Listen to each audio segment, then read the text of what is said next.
Hello everyone, তোমরা সবাই কেমন আছো? আশা করছি তোমরা সকলেই খুব ভালো আছো।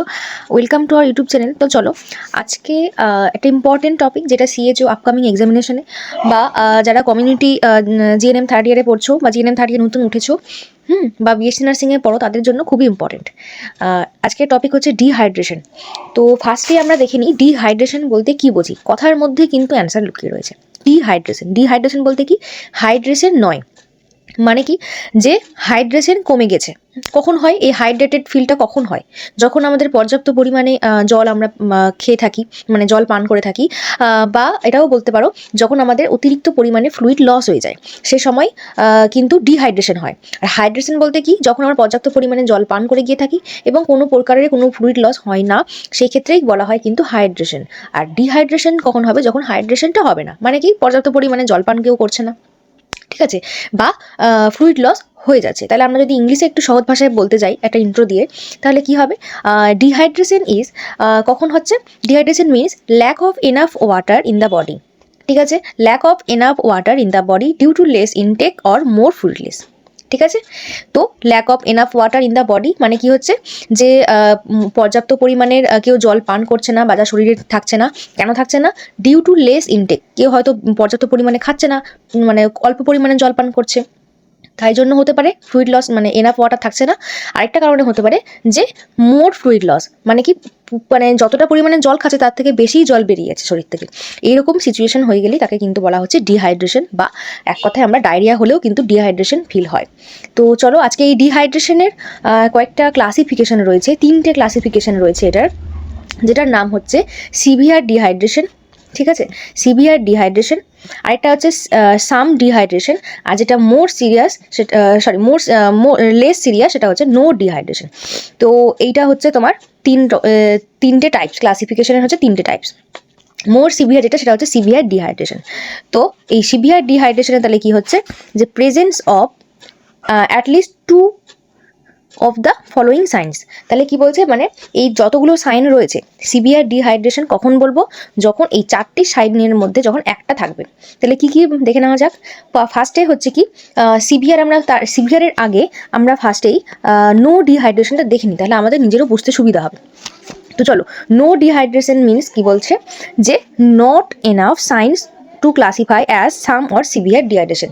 আচ্ছা, তো নো ডিহাইড্রেশন বলতে এটাই বোঝানো হচ্ছে যে কোনো রকমের সিভিয়ার ডিহাইড্রেশন বা সাম ডিহাইড্রেশন, মানে কিছু ডিহাইড্রেশন বা একদম পুরো সিভিয়ার হয়ে গেছে, মানে পুরো ল্যাথার্জিক আনকনসিয়াস হয়ে গেছে, এরকম কোনো কিছু নেই। নো ডিহাইড্রেশন হয়, কিন্তু তবে ডিহাইড্রেশন হওয়ার ঠিক আগে মোমেন্টে যেটা হয় সেটাকে। তো সেক্ষেত্রে আমরা বলছি নো ডিহাইড্রেশন। এই ক্ষেত্রে আমরা কি করতে পারি? Give fluid and food to treat diarrhoea at home. তাহলে কি বলছে? আমরা প্রথমেই যে ডায়রিয়া হলেই সচরাচর এই ডিহাইড্রেশনটা দেখা যায় বেসিক্যালি। তো এবারে হচ্ছে কি, তাহলে ডায়রিয়াটা আমাকে কি করতে হবে? ট্রিট করতে হবে অ্যাট হোমে। কীভাবে? যে তুমি একটা ওআরএস দিতে পারো, ঠিক আছে, ওআরএসের মাধ্যমে দিতে পারা যায়, বা জল বেশি করে খেতে হবে, ফ্লুইড যেহেতু লস হয়ে যাচ্ছে সেক্ষেত্রে। এবং যদি বাচ্চা হয় সেক্ষেত্রে কিন্তু মানে যেটা ব্রেস্ট ফিডিং হয়, সেই ব্রেস্ট ফিডিং কিন্তু থামালে চলবে না, ব্রেস্ট ফিডিংটা করাতে হবে। আর যদি ভমিটিং হয় এই টাইমে, নো ডিহাইড্রেশনের যদি বাচ্চার কোনো ভমিটিং হয়, হ্যাঁ, তো সেক্ষেত্রে কী করতে হবে? আস্তে আস্তে করে জলটা, মানে একসাথে অনেকগুলো জল একসাথে দেওয়া যাবে না। তো সেক্ষেত্রে 10 মিনিট অন্তর অন্তর অল্প অল্প করে জল দিতে হবে, যতক্ষণ না এই ডায়রিয়া তোমার থামছে। ক্লিয়ার?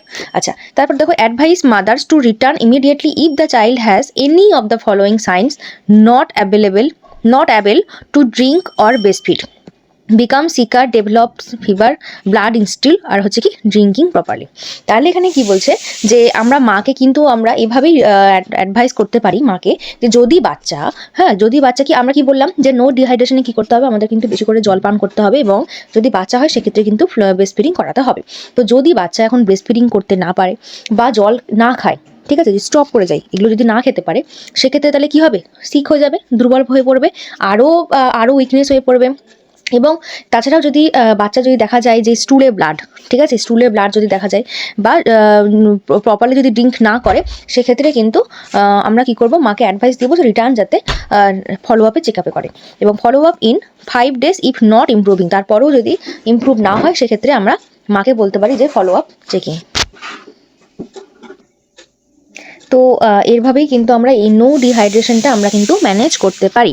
আচ্ছা, এরপরে হচ্ছে কি যে সাম ডিহাইড্রেশন। এরপরে আমরা আলোচনা করছি সাম ডিহাইড্রেশন। তো সাম ডিহাইড্রেশনের বলতে এটাই যে যেগুলো আমরা সিমটম দেখে নিই, সাম ডিহাইড্রেশন হলে আমরা কী কী সিমটম দেখতে পাই।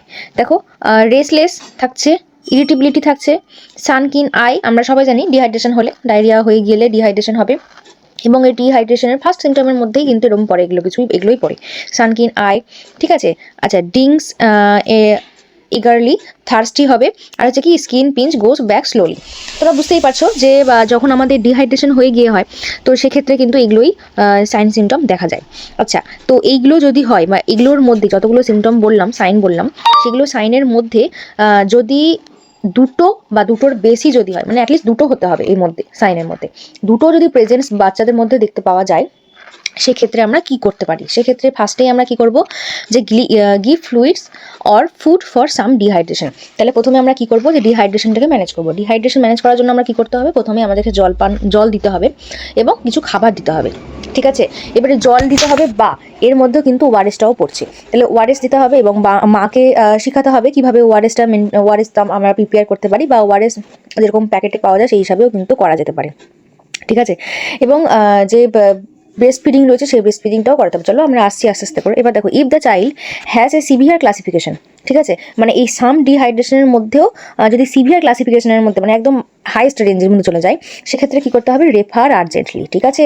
তাহলে মাকে কিন্তু এভাবেই অ্যাডভাইস আমরা করে দেবো, যদি সিভিয়ারলি ক্লাসিফিকেশন, মানে সিভিয়ার বলতে কি চারটেই ধরো রয়েছে, সেক্ষেত্রে আমরা কী করবো, আর্জেন্টলি রেফার করে দেবো হসপিটালে।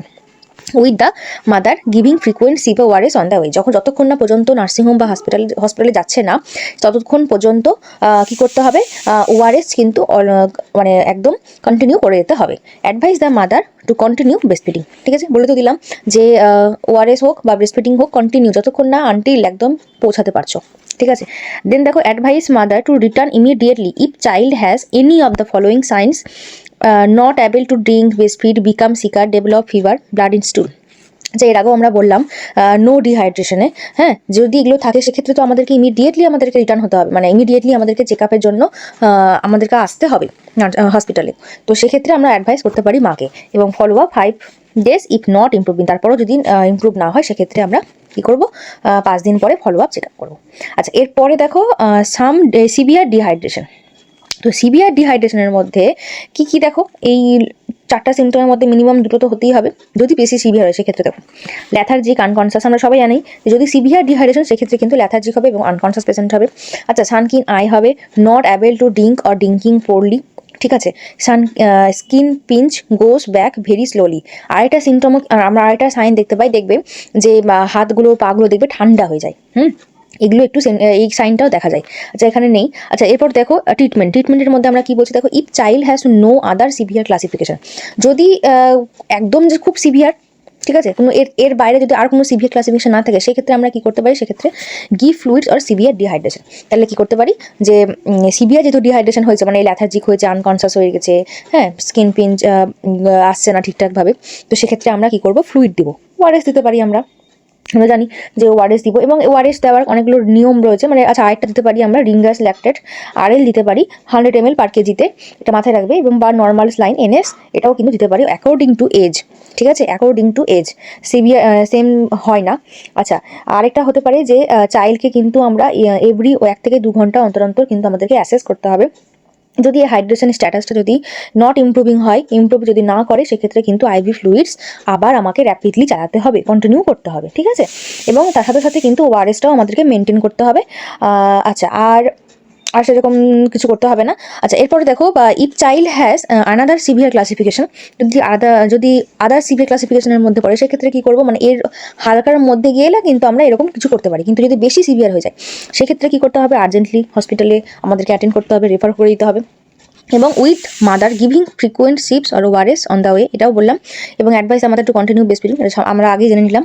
এবং if the child is 2 years, যদি 2 বছরের উপরে হয়, সেক্ষেত্রে তো ব্রেস্ট ফিডিং করা যাবে না, সে সময় আমাদেরকে কী করতে হবে, যদি সেক্ষেত্রে বা তার এলাকায় যদি দেয়ার ইজ কলেরা, যদি কলেরা থাকে, কলেরা যদি কোনো রেকর্ডস থাকে এরিয়াতে, সেক্ষেত্রে আমাকে কী করতে হবে, give doxycycline 4 mg per KG for cholera. আচ্ছা, কলেরা আমাকে ম্যানেজ করার জন্য, যদি কলেরা যদি কোনো হিস্ট্রি আমরা পেয়ে গিয়ে থাকি, সেক্ষেত্রে আমাকে কিন্তু এই কলেরা ম্যানেজ করার জন্য ডক্সিসিলিন 4 mg পার কেজি দিতে হবে।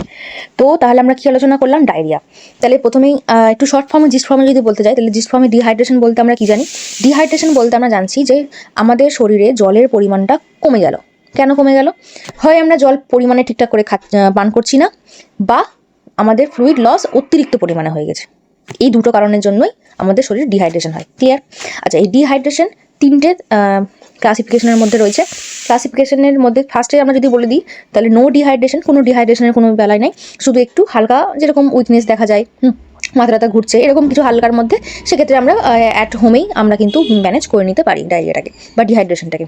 আচ্ছা, এবার যদি সাম ডিহাইড্রেশন, হালকা ডিহাইড্রেশন দেখা দিচ্ছে, মানে একটু মাথা ঘুরছে, রেস্টলেস, হ্যাঁ, তারপরে সানকিন আই দেখা যাচ্ছে, বা বেশি বেশি করে জল, যেরকম আমাদের জল তৃষ্ণা পাই, হ্যাঁ, জল তৃষ্ণা পাচ্ছে, তো এরকম যদি এরকম কিছু হয়, সেক্ষেত্রে আমাকে কিন্তু ওআরএসটাও মেনটেন করতে হবে, ওআরএস খেতে হবে বেশি বেশি করে। আর যদি বেশি খুবই আর্জেন্টলি হয়, সেক্ষেত্রে আমাকে রেফার করে দিতে হবে হসপিটালে। আর সিভিয়ার ডিহাইড্রেশন হলে আমরা সবাই জানছি যে অবশ্যই আমাদের আইভি ফ্লুইডস মেনটেন করতে হবে, আইভি ফ্লুইডস চালাতে হবে, এবং শুধু আইভি ফ্লুইডস নয়, সাথে আমাদেরকে কিন্তু ড্রিঙ্কিং ওয়াটারও দিতে হবে। তো এই ছিল আজকে টপিক, আজকে এতটাই ক্লিয়ার করলাম। এরপরে নতুন একটা টপিক নিয়ে আলোচনা করবো, যেগুলো তোমার আপকামিং এক্সাম। তোমরা সবাই জানছো যে কি অনেক ডিস্ট্রিক্টে সিএইচও এক্সাম স্টার্ট হয়ে গিয়েছে, বা অনেক জায়গায় সিএইচও এক্সাম হয়ে গিয়ে এখন ইন্টারভিউ হয়ে গেছে বা ইন্টারভিউ চলছে। যাদের এখনও এক্সাম হয়নি, তাদের জন্য খুবই ইম্পর্ট্যান্ট এই ডিহাইড্রেশন বা ডায়রিয়ার এই টপিকটা। তোমরা একটু দেখে দেখো, কারণ এখান থেকে অনেক শর্ট কোশ্চেন, ক্রস কোশ্চেন কিন্তু আসে, মানে বোথ ইন্টারভিউ প্লাস এক্সামিনেশন। তো চলো, আজকে এটাই থাকলো, দেখা হচ্ছে পরের ভিডিওতে। ততক্ষণ টাটা, বাই বাই।